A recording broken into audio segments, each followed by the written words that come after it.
Bismillahirrahmanirrahim. Assalamualaikum warahmatullahi taala wabarakatuh.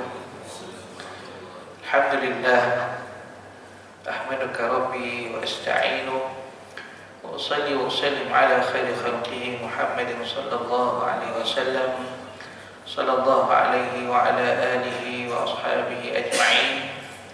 Qala rabbi shrah li sadri wa yassir li amri wahlul 'uqdatam min lisani yafqahu qawli. Subhanaka la ilma lana illa ma 'allamtana innaka antal alimul hakim. Wa la hawla wa la quwwata illa billahil aliyyil azim. Alhamdulillah, setinggi-tinggi kesyukuran kita panjatkan kepada Allah Subhanahu wa taala di atas segala nikmat yang kita perolehi, yang kita nikmati. Mudah-mudahan segala nikmat tersebut dapat terus berikan kita kekuatan, berikan kita kesedaran untuk kita terus berada di dalam ketaatan kepada Allah Subhanahu wa taala, untuk kita terus konsisten di dalam ketaatan kepada Allah Subhanahu wa taala. Hadirin dirahmati Allah Subhanahu wa taala, alhamdulillah kita insya-Allah akan masuk kepada Zulhijjah. Awal Zulhijjah, sebagaimana 10 awal Zulhijjah ini disebutkan antara hari-hari yang dibesarkan oleh Allah Subhanahu wa taala, bagaimana firman-Nya wal fajr wa layalin 'ashr, demi waktu fajar dan 10 malam, wa layalin 'ashr, malam yang 10. Yang dimaksudkan di situ itulah dia daripada awal Zulhijjah ini sehinggalah kepada 10 Zulhijjah. Hadirin dirahmati Allah Subhanahu wa taala, bagi kita yang telah niat korban, maka antara yang disunatkan kita ialah tidak lagi bercukurlah, tidak lagi bercukur sehingga kita selesai berkorban. Maksudnya tidak bercukur sampailah kita dah selesai kita punya korban itu, maka barulah bercukur bersama dengan kita doakan, ataupun antara kelebihan itu itulah dosa-dosa kita juga gugur bersama dengan cukuran yang dibuat. Begitu juga dalam 10 Zulhijjah ini, maka kita disunatkan memperbanyakkan amalan-amalan ketaatan kepada Allah Subhanahu wa taala, seperti mana biasalah dengan kita berzikir, dengan kita membaca Al-Quran, dan mungkin berpuasa pada hari-hari dalam 10 hari ini. Begitu juga kita perbanyakkan ketaatan yang lainlah, sedekah, dan juga antara yang kita katakan ketaatan itu ialah kita menjauhi segala larangan Allah Subhanahu wa taala. Mudah-mudahan Allah Subhanahu wa taala mempermudahkan segala urusan kita, dan termasuk di situ juga maksudnya kita menghidupkan apa yang Nabi sallallahu alaihi wasallam anjurkan, apa yang Nabi sallallahu alaihi wasallam buat. Bahkan kalau kita katakan kita baca bismillah dalam kita makan, itu juga daripada apa yang Nabi sallallahu alaihi wasallam anjurkan kita buat sebagai ketaatan kepada Rasulullah sallallahu alaihi wasallam, apa yang Rasulullah bawa dalam kita taat kepada Allah Subhanahu wa taala. Hadirin dirahmati Allah Subhanahu wa taala, menyambung kepada bicara kita di dalam sirah Nabi kita Muhammad sallallahu alaihi wasallam. Kita berada pada tajuk perjalanan Rasulullah sallallahu alaihi wasallam yang pertama ke Syam dalam usahanya mencari rezeki, iaitu ketika Rasulullah sallallahu alaihi wasallam berumur 12 tahun, maka diajak oleh bapa saudaranya Abu Talib ke Syam dalam satu kafilah dagang. Dan pada waktu itu ada seorang yang datang ataupun apabila bersama dengan Abu Talib itu, maka Rasulullah melewati ataupun melalui seorang pendeta ataupun ahli agama di kalangan Nasara yang bernama Bahira. Maka dengan itulah dia mengetahui bahawasanya Rasulullah sallallahu alaihi wasallam ini bukanlah orang biasa, tetapi mempunyai tanda-tanda kenabian. sebagaimana orang ahlul kitab ini, mereka mengenali Rasulullah sallallahu alaihi wasallam sebagaimana mereka mengenali anak-anak mereka. Itu yang dikhabarkan, yang dinyatakan di dalam Al-Quran. Maka dengan beberapa sifat, beberapa tingkah laku, apa yang diperbuat oleh Rasulullah SAW, bahkan ditekan-tekan pada perwatakan itu telah jelas. Sebagaimana kita mengenali anak kita, maka begitulah ahli kitab dalam mereka mengenali Rasulullah SAW.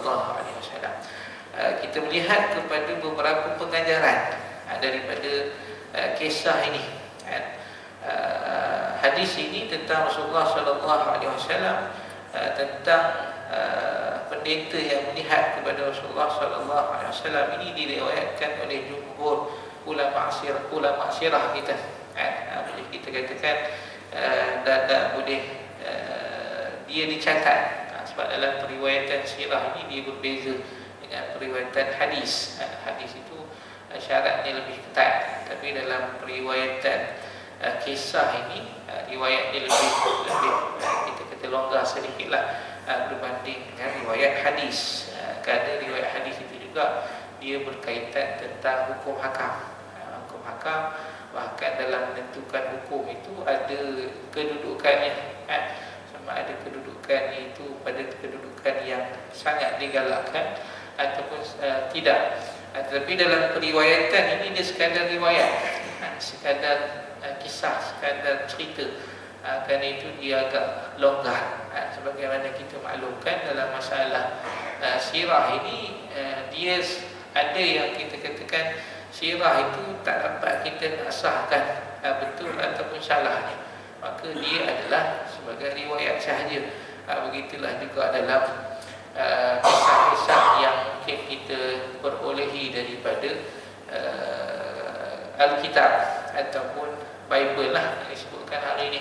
Banyak kisah-kisah yang berkaitan umat terdahulu ataupun Nabi terdahulu banyak dipetik ataupun yang diriwayatkan melalui Alkitab ataupun Bible. Itu yang disebut sebagai sumber Bani Israel ataupun Israiliyat. Maka dalam periwayatan itu ada 3 kedudukan. Kalau kisahnya bertepatan dengan Al-Quran, maka wajib kita percaya. Bertepatan dengan Quran Sunnah, maka kita wajib percaya. Kalau kisahnya itu bertentangan, maka kita tolak. Sebagaimana kita nak masuk dalam Zulhijjah ini ataupun dalam kisah Aidul Adha itu, ialah kaitan tentang yang disembelih itu, Nabi Ismail yang disembelih. Di sisi mereka, di sisi Bani Israel, yang nak disembelih itu ialah Nabi Ishak. Maka itu bertentangan dengan apa yang dinyatakan dalam Al-Quran. Adapun yang ketiga, satu yang kita terima kerana Quran dan Sunnah juga menceritakan perkara yang sama. Yang kedua kita tolak kerana bertentangan dengan Quran dan Sunnah. Yang ketiga adalah statusnya ialah kita kata KIV lah, kisah sahaja. Kita tak boleh kata betul dan kita tak boleh kata salah. Itu yang Nabi sebutkan dalam Tusaddiq Ahlul Kitab. Ahlul Kitab wala tukazibuhum. Jangan kamu benarkan, jangan kamu dustakan. Kenapa? Kisah-kisah ini antara yang perkara yang berkaitan kisah lah. Maka kisah itu dia adalah periwayatan, kerana dia tidak mensabitkan apa-apa sangat hukum hakam sangat. Begitulah juga dalam periwayatan tertentu. Sebagai contoh dalam periwayatan kekeluargaan kita lah, nasab ataupun silsilah keturunan, maka daripada sudut periwayatan itu dia tidaklah banyak. Dia tidak banyak. Kalau kita kata dalam status hadis ni, dia ada hadis yang disebut hadis mutawatir. Periwayatnya banyak, ramai. Mustahil mereka ini sepakat untuk menipu. Kenapa? Kisahnya sama saja. Tapi di sana ada periwayatan yang disebut ahad. Riwayat ahad, maksudnya periwayatnya itu tidak banyak. Tetapi apabila yang meriwayatkan itu ialah seorang yang dipercayai, al-khabarus shadiq, maka itu diterima. Itu diterima. Itu berdasarkan sumber apa yang kita dengar. Jadi dalam masalah sirah ini, kalau berkaitan tentang Bahirah tadi ini, maka dia itu diriwayatkan oleh jumhur ulama dan para perawinya, dan dikeluarkan juga oleh Imam At-Tirmizi secara panjang lebar daripada hadis Abu Musa Al-Asy'ari menunjukkan bahawa para ahli kitab dari Yahudi dan Nasrani ataupun Nasara memiliki pengetahuan tentang pengutusan Nabi SAW dan mengetahui tanda-tanda. Memang kedatangan Rasulullah SAW ini ditunggu-tunggu, ditunggu-tunggu oleh ahli kitab. Mereka menanti orang yang dapat membawa mereka, menanti orang yang dapat menyambung tugasan Nabi-Nabi terawal, Nabi Musa, Nabi Isa. Tetapi apabila Nabi itu lahir daripada kalangan Arab, itu yang jadi masalah. Kenapa Nabi sebelum itu adalah daripada Bani Israel, daripada keturunan Nabi Ya'qub. Bani Israel, Israel adalah nama lain bagi Nabi Ya'qub. Jadi Bani Israel juga adalah Bani Ya'qub. Ini mereka ketahui dari berita kenabian dan penjelasan tentang tanda-tanda dan sifatnya yang terdapat di dalam Taurat dan Injil. Dalil tentang hal ini banyak sekali. Itu berkaitan tentang Taurat dan Injil. Kalau hari ini kita nak cari Taurat dan Injil, itulah dia Bible yang ada, dengan keyakinan bahawasanya Al-Quran mengkhabarkan telah berlaku penyelewengan. Yuharifuna al-kalima an mawadhi'i. Mereka mengubah, mereka menyelewengkan Bible itu, ataupun kita katakan Alkitab itu. Kalau berdasarkan kepada penghuraian ulama kita, dia katakan penyelewengan itu berlaku dalam 3 bentuk. Ada yang mereka tambah, asalnya tak ada, jadi ditambah kenyataan yang lain. Ada kenyataan yang dikurangkan, kenyataan yang dikurangkan itu juga bentuk penyelewengan. Jadi tambah. Yang kedua adalah mereka kurangkan, dan yang ketiga mereka tukar. Asal kenyataan lain maka ditukar dengan kenyataan lain. Kalau kita tengok huraian di kalangan ilmuwan, mereka pun dah nyatakan benda yang sama. Ada seorang ulama daripada India, Al-Hindi, gelaran Al-Hindi, Rahmatullah Al-Hindi. Beliau ni antara yang kita katakan menulis satu kitab, dia menulis satu kitab yang disebut sebagai Izharul Haq. Izharul Haq, macam mana dia menulis kitab ni? Kerana ketika itu India didatangi oleh penjajah. Bersama penjajah itu ada padri yang datang, missionary, datang untuk kita katakan merosakkan pahaman orang Islam. Sebagaimana yang dinyatakan cerita ni, keluar di masjid itu ada mimbar dia, dia berkhutbah di luar tu. Kenapa penjajah datang? Bersama penjajah itu ialah padri, missionary, untuk mengkristiankan orang Islam. Dan ada kisahnya, memang ada orang Islam yang telah murtad. Jadi apabila berlaku keadaan yang teruk begitu, sehingga kan ramai juga yang terpedaya, maka Rahmatullah ini dia mencabar, padri ini, yang disebut sebagai vendor. Rahmatullah ini kemudian daripada itu dia dibunuh. Kemudian dia pun lari ke Mekah. Apabila dia lari ke Mekah, kemudian dia berjumpa dengan Syekh Zaini Dahlan, sekitar hidup 19 lebih kurang begitulah, 1920 ke atas. Jadi di Masjidil Haram itu dia bertemu dengan Syekh Zaini Dahlan, Mufti Syafi'i di ketika itu. Maka dengan apa yang disembangkan, yang dibicarakan, mengetahui bahawa ni orang ni bukanlah orang yang biasalah, sehingga beliau diizinkan untuk mengajar di Masjidil Haram. Dan beliau adalah pengasas kepada Madrasah Saudatiyah di Mekah, yang kalau kita dengar ramai di kalangan ulama-ulama yang daripada tanah Melayu belajar di sana lah, belajar di sana. itu Madrasah Saudatiyatul Rahmatullah Hindi. Jadi di India itu dia pun mencabar. Jadi insya-Allah kepada ini berlakulah perdebatan. Sebelum perdebatan secara bertemu secara berhadapan, dia berdebat dengan cara tulisan surat. Tulis surat, jawab balik. Akhirnya bersetuju untuk berdebat. Maka berdebat ditentukan, isu debat itu ialah 5 perkara. Yang pertama ialah penyelewengan Bible. Penyelewengan Bible. Itu yang sebutkan tadi. Penyelewengan itu berlaku dalam 3 bentuk, sama ada ditambah, dikurang ataupun ditukar. Kemudian yang kedua adalah tentang pemansuhan Bible, ataupun pemansuhan kitab. Apabila turunnya Al-Quran, maka kitab sebelum itu telah dimansuhkan, ataupun hukum hakam yang berkaitan yang lama dimansuhkan dengan adanya hukum hakam yang baru. Itu yang kedua, pemansuhan. Dan yang ketiga ialah tentang Trinity, konsep 3 Tuhan itu. Itu juga didebatkan.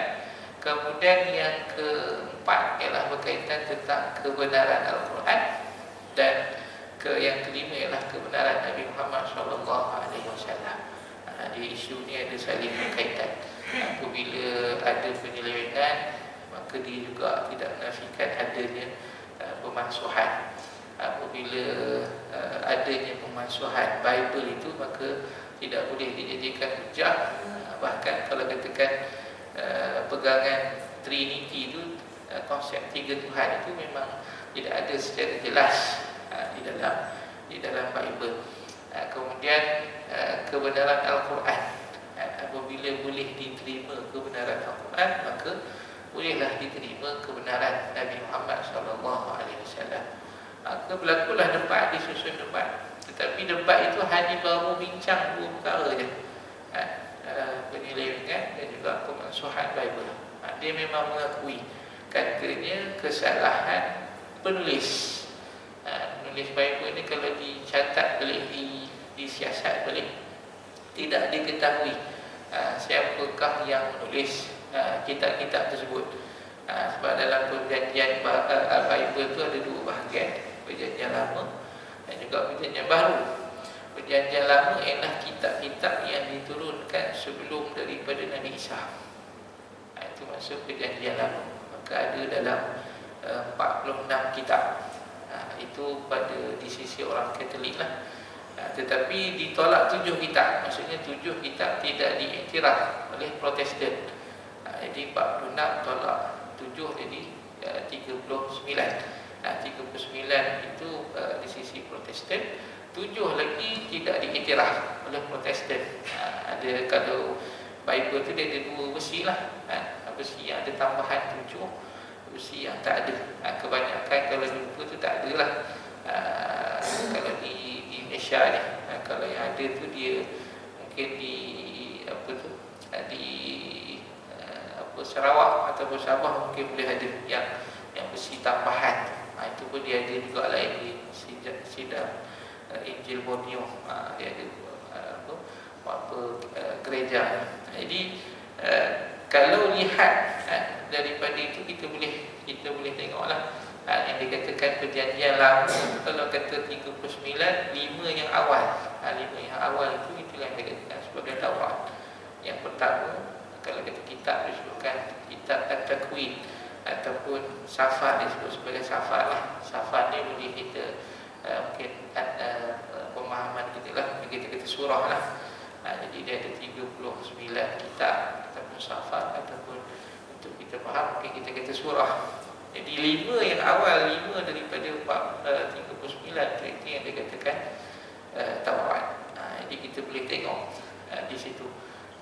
Begitu juga yang dikatakan Injil itu ialah yang 4 yang awal daripada perjanjian baru.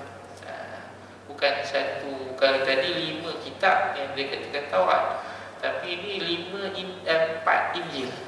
Injil yang ditulis oleh orang berlainan. Matthew tulis lain, Mark tulis lain, John tulis lain. Jadi dia ada 4 kitab yang ditulis oleh individu yang berlainan. Jadi kalau di disiasat, bukan kita yang cakap. Kalau kita tengok tu dalam Izharul Haq dibawakan tafsir Bible sendiri yang cakap. Dia sendiri kata kitab ini walaupun namanya mungkin nama-nama Nabi lah, dia ada nama-nama Nabi, antaranya ialah Hazkiah ataupun Daniel. Maka kalau dia siasat, siapa yang dikatakan Daniel ni tak dikenal pasti. Kenapa? Kalau ini sebagai contoh lah, kerana penama itu kalau dia yang catat, maka kisahnya mungkin lain. Sebab bila dicatat dalam kisah yang berkaitan, seolah-olah orang zaman lain yang menceritakan kitab tersebut. Dia lebih banyak pengisahan, maksudnya pihak ketiga yang menceritakan cerita yang berlaku, bukan penulis itu. Itu banyak daripada Bible ataupun kitab-kitab dalam Bible itu tidak disepakati siapakah yang tulis. Jadi tadi dalam debat tadi, maka diakui ada beberapa tempat yang dia katakan ini adalah kesalahan penyalin. Kesalahan penyalin. Selepas daripada dua hari perdebatan itu terus dibatalkan. Debat itu terus dibatalkan. Tak sambung dah. Trinity pun tak bincang dah. Kebenaran Al-Quran pun tak bincang dah. Kebenaran Muhammad pun tak bincang dah. Dibatalkan. Kemudian daripada itulah rahmatullahi ini tadi akhirnya dikedakilah wanted. Lalu beliau lari ke Mekah. Di Mekah itulah akhirnya beliau mengajar juga di Masjidil Haram. Dan dikatakan dia lah antara yang awal yang membawa ilmu-ilmu yang berkaitan ilmu akliyah inilah. Sehingga ada kitab Al-Muqaddimah Ibn Khaldun itu dibaca di Masjidil Haram, dan beberapa ilmu-ilmu yang ilmu akliyah, ilmu akal yang dibaca di Masjidil Haram. Sehinggalah dia buka madrasah Saulatiyah yang dahulunya ramai di kalangan ulama kita yang belajar di situ. Cuma hari ini ada lagi. Kalau pergi memang ada lagi, cuma dia macam sekolah swasta lah. Itu berkaitan tentang Bible itu. Jadi kalau nak tengok kepada Taurat dan Injil, maka boleh buka lah Alkitab ataupun Bible itu. 5 yang pertama daripada perjanjian lama itulah yang dikatakan Taurat. Injil adalah 4 yang awal daripada perjanjian baru. Kalau 5 tadi satu kitab yang dikatakan Taurat, tapi ini 4 Injil. Maksudnya bukan satu Injil tapi 4 Injil. 4 penulis Injil. Sebenarnya banyak lagi dikatakan lebih daripada 100.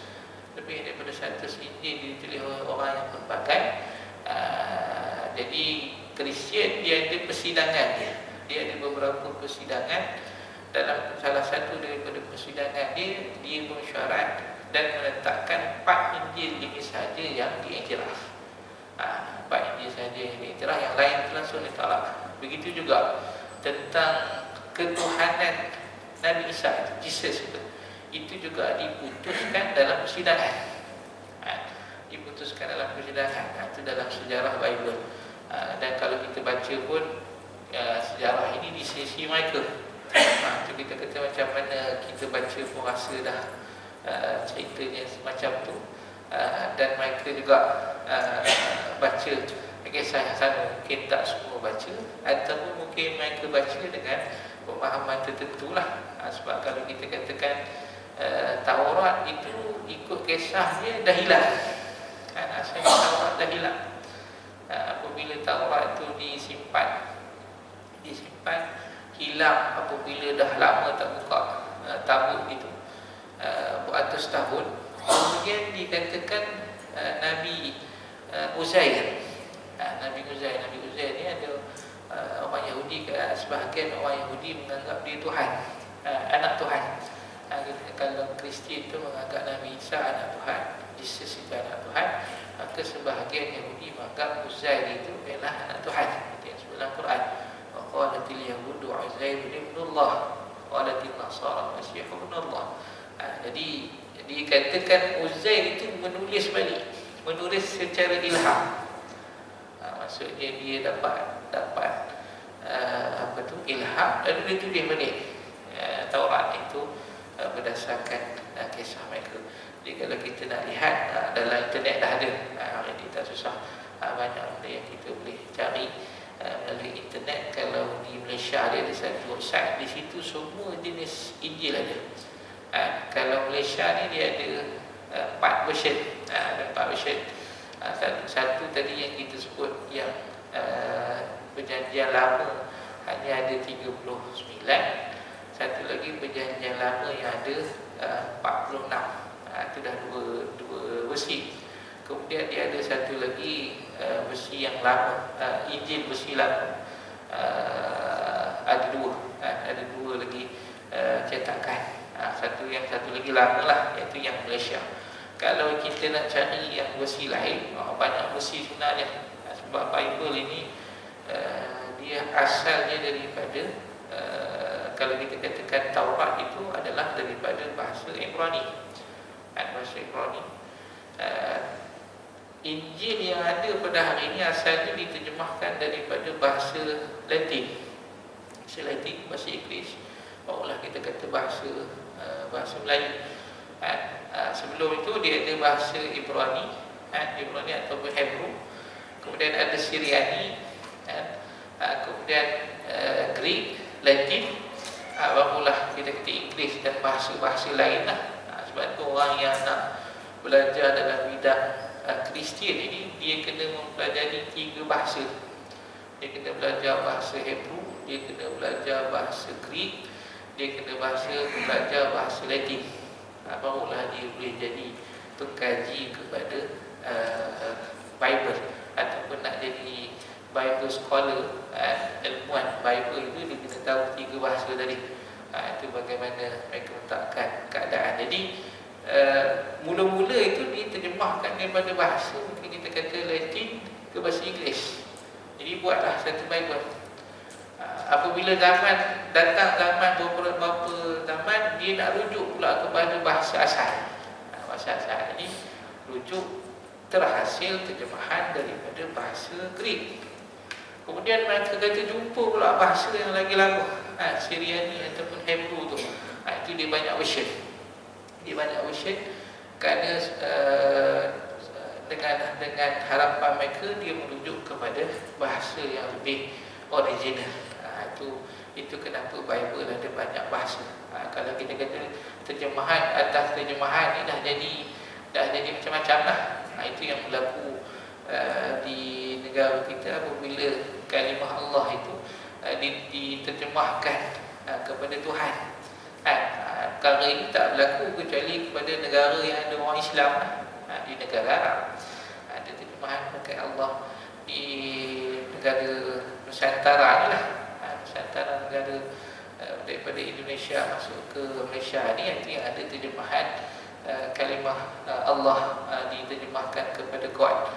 Dia ada God, dia ada Lord kalau bahasa Inggeris lah. God bukan Tuhan Bapa, Lord itu merujuk kepada Tuhan Anak ataupun Jesus itu. Jadi dalam terjemahan Inggeris tak ada. Dalam terjemahan Inggeris tak ada kalimah Allah itu. Dia berlaku dalam negara yang ada orang Islam. Jadi kalau kita nak katakan kesalahan itu adalah kesalahan di mereka awal lagi dah. Mengapa diterjemahkan kepada kalimah Allah, sedangkan bukan dia bermaksud kalimah Allah, tapi berlaku pada negara yang ada orang Islam. Itu yang kita katakan hakikatnya terjemahan itu berlaku, kesalahan itu berlaku pada penterjemahan di peringkat awal lagi. Jadi itu Bible, dia adalah terjemahan di atas terjemahan, dan berlakulah perkara-perkara yang berkaitan. Jadi sifat-sifat Nabi SAW itu dikatakan telah tercatat, sehingga mereka mengenali Rasulullah SAW bagaimana mereka mengenali anak mereka. Di antaranya adalah apa yang diriwayatkan oleh para ulama sirah, bahawa orang-orang Yahudi biasa memohon kedatangan Nabi SAW untuk mendapatkan kemenangan atas kaum Aus dan juga Khazraj, dengan mengatakan sesungguhnya sebentar lagi akan dibangkitkan seorang Nabi yang kami akan mengikutinya, lalu kami bersamanya akan membunuh kalian sebagaimana pembunuhan yang pernah dialami kaum Ad dan Iram ketika orang-orang Yahudi mengingkari janjinya Allah Subhanahu wa taala menurunkan firman-Nya. Walamma ja'ahum kitabun min 'indillahi musaddiqun lima ma'ahum wa kanu min qablu yastaftihuna 'ala alladhina kafaru falamma ja'ahum ma 'arafu kafaru bih fala'natullahi 'alal kafirin. Dan setelah datang kepada mereka Al-Quran, walamma ja'ahum kitabun min 'indillah, daripada Allah Subhanahu wa taala. Bila Al-Quran datang, Al-Quran itu musaddiqun lima ma'ahum, membenarkan apa yang ada pada mereka, membenarkan tentang kedatangan Nabi itu, yang mereka sebutkan akan datang seorang Nabi, akan datang seorang Nabi. Bila datang Al-Quran, wa kanu min qablu yastaftihuna 'ala alladhi, padahal sebelumnya mereka biasa ataupun memohon kedatangan Nabi untuk mendapatkan kemenangan ke atas orang-orang kafir. Falamma ja'ahum ma 'arafu, bila mana setelah mana datang kepada mereka apa yang mereka ketahui, kafaru bih, mereka mengingkarinya, mereka mengkafirinya. Fala'natullahi 'alal kafirin, maka laknat Allah Subhanahu wa taala ke atas orang-orang yang ingkar. Itu dalam surah Al-Baqarah. Al-Qurtubi dan lain meriwayatkan bahawa ketika turun firman Allah, orang-orang Yahudi dan Nasrani yang telah kami beri kitab, Taurat dan Injil, mengenal Nabi Muhammad sallallahu alaihi wasallam seperti mana mereka mengenal anak-anak sendiri. Dan sesungguhnya sebahagian daripada di antara mereka menyembunyikan kebenaran padahal mereka mengetahui. Surah Al-Baqarah ayat 146. Secara jelas sifat Rasulullah sallallahu alaihi wasallam itu telah diketahui, dan Al-Quran menyatakan mereka menyembunyikan kedatangan Rasulullah sallallahu alaihi wasallam. Itu kalau kita lihat daripada kitab-kitab yang ditulis oleh kita kata daripada orang yang asalnya Yahudi dan Kristian lah. Yahudi dan Kristian, maka kita boleh dapat di mana perkara-perkara tersebut ataupun bagaimana mereka menyembunyikan.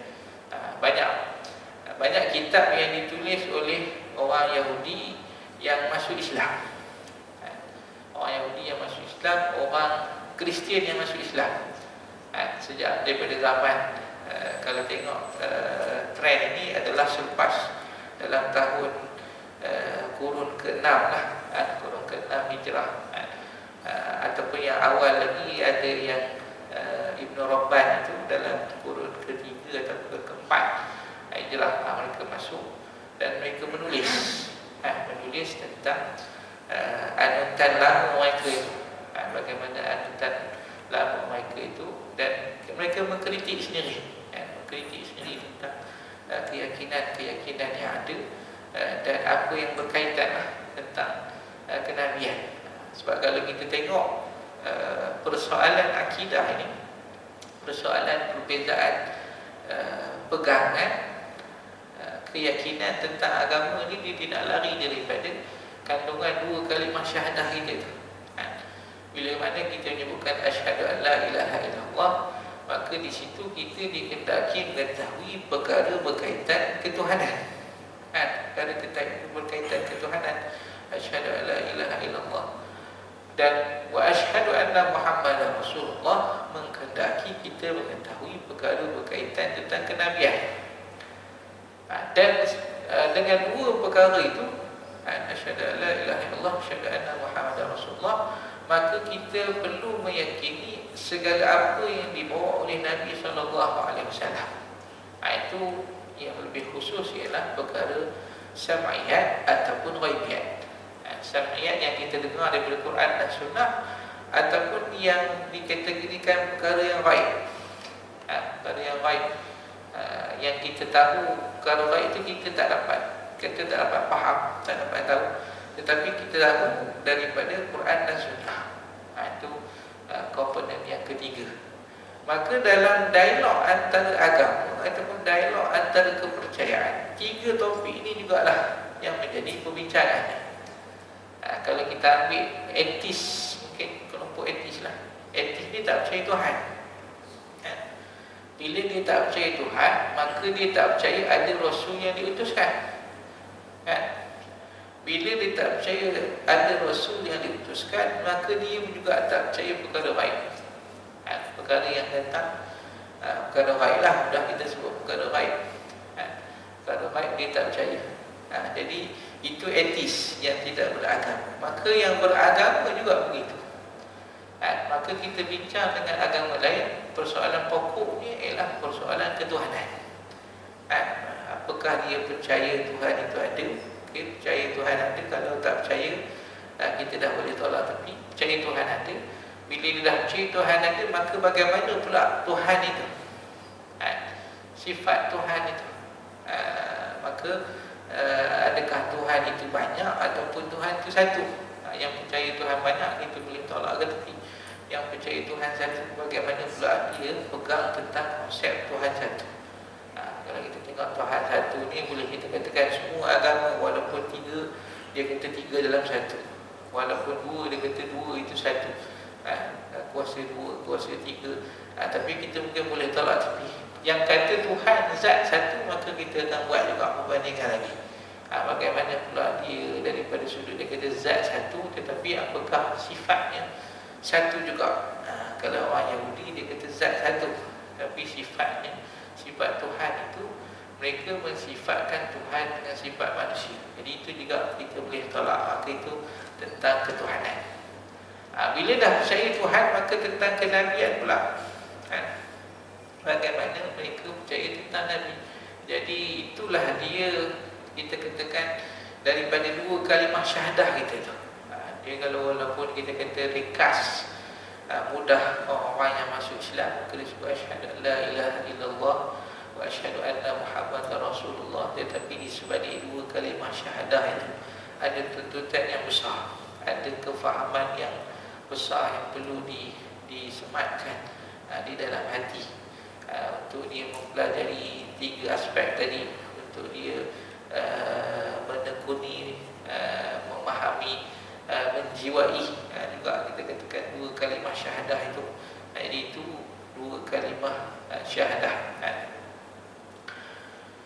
Umar bin Al-Khattab bertanya kepada Abdullah bin Salam. Apabila Abdullah bin Salam inilah seorang yang asalnya daripada Yahudi, daripada Yahudi ataupun ahli kitab, yang disebut sebagai ahli kitab yang masuk Islam, maksudnya di kalangan cerdik pandai orang Yahudi. Ata'rifu Muhammadan kama ta'rifu ibna, sebagaimana Quran yang disebutkan alladzina atainahum kitaba ya'rifunahu kama ya'rifuna abna'ahum. Orang-orang yang diberi kitab ya'rifunahu, mengetahui Nabi sallallahu alaihi wasallam, kama ya'rifuna abna'ahum, sebagaimana mereka mengenali anak mereka. Maka Sayyidina Umar tanya kepada Abdullah bin Salam. Qala na'am, katanya ya. Aksar ba'asallahu aminahu bisama'ihi ila aminihi fi amrihi bina'atihi fa'araftu. Apakah kamu mengetahui Muhammad sallallahu alaihi wasallam sebagaimana kamu mengetahui anakmu? Dia menjawab, ya, bahkan lebih banyak. Allah mengutuskan malaikat, kepercayaannya di langit kepada orang, kepercayaannya di bumi dengan sifat-sifatnya, lalu saya mengetahuinya.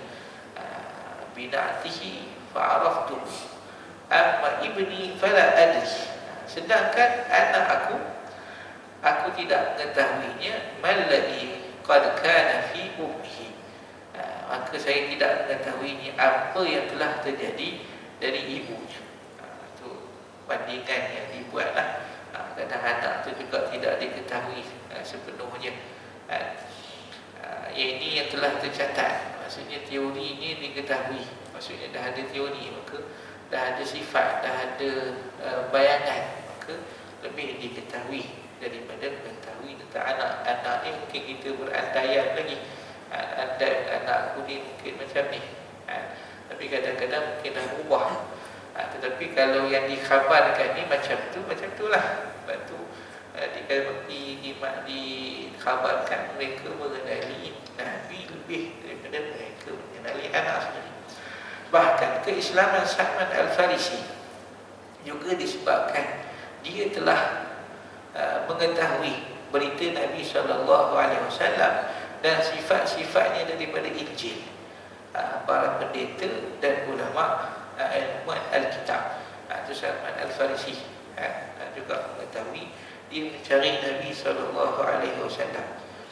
Ini tidak dapat dinafikan oleh banyaknya para ahli kitab yang mengingkari adanya pemberitaan tersebut, atau oleh tidak adanya isyarat penyebutan Nabi di dalam Injil yang beredar sekarang. Tapi kalau kita tanya hari ini, dia menafikanlah, menafikan ataupun yang disebutkan dalam Al-Quran, selain daripada Al-Quran kata Quran, Bible itu telah diseleweng.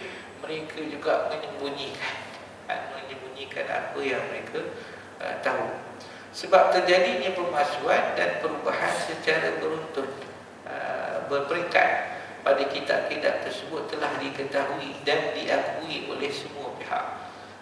Maha benar Allah Subhanahu wa taala yang berfirman di dalam kitabnya, wa minhum ummiyun la ya'lamuna al-kitaba illa amaniya wa inhum illa yadhunnun fawailul lil ladzina yaktubuna al-kitaba bi aydihim thumma yaqulu hadza min 'indillah liyashtaru bihi samanan qalila fawailul lahum mimma katabat aydihim wa wailul lahum mimma yaksibun. Dan di antara mereka ummiyun la ya'lamuna al-kitab, orang yang buta huruf yang tidak mengetahui Alkitab kecuali dongeng ataupun bohong belaka, dan mereka hanya menduga-duga, maka kecelakaan yang besarlah bagi orang-orang yang menulis Alkitab dengan tangan mereka sendiri, lalu dikatakan ini daripada Allah untuk memperoleh keuntungan yang sedikit. Dengan perbuatan itu, maka kecelakaan besarlah bagi mereka kerana apa yang ditulis oleh tangan mereka sendiri, dan kecelakaan besarlah bagi mereka kerana apa yang mereka kerjakan. Itu yang Al-Quran tuliskan. Jadi insyaAllah kita akan sambung lagi ibrah daripada kisah ini. Apa yang baik itu daripada Allah Subhanahu wa taala, dan apa yang kurang itu daripada Tuhan saya. Maaf. Bismillahirrahmanirrahim. Alhamdulillah bi'alamin, wassalatu wassalamu ala asyrafil anbiya'i wal mursalin wa ala alihi washabbihi ajma'in. Allahumma fir lana ma akhtana wa ta'ammalna wa asrarna wa a'lanna wa anta a'lamu bihi minna, anta al-muqaddim wa anta al-mu'akhir, la ilaha illa anta wa la hawla wa la quwwata illa billahil 'aliyyil 'azim. Allahumma ij'alna min allazina yastami'una al-qawla fayattabi'una ahsana. Allahumma anfa'na bima 'allamtana wa 'allimna ma yanfa'una wa zidna 'ilma wa la hawla wa la quwwata illa billahil 'aliyyil 'azim. Wa sallallahu ala sayyidina Muhammad wa ala alihi washabbihi ajma'in. Alhamdulillah. Tasbih para rasulullah.